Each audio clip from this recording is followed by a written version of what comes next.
This is another fun experiment with color and food coloring that you can watch unfold over the course of a day or even a few days. What I've got is 3 different jars of water and then a few different paper towels rolled up pretty tightly.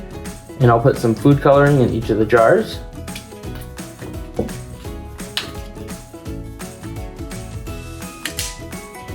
And then we'll mix all those up nicely.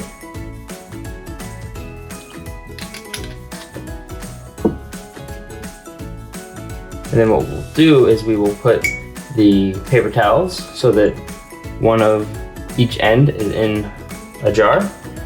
And then over the course of a few days, we'll watch the paper towels change colors as the water starts to creep up the paper towel itself. And we'll see colors start to mix.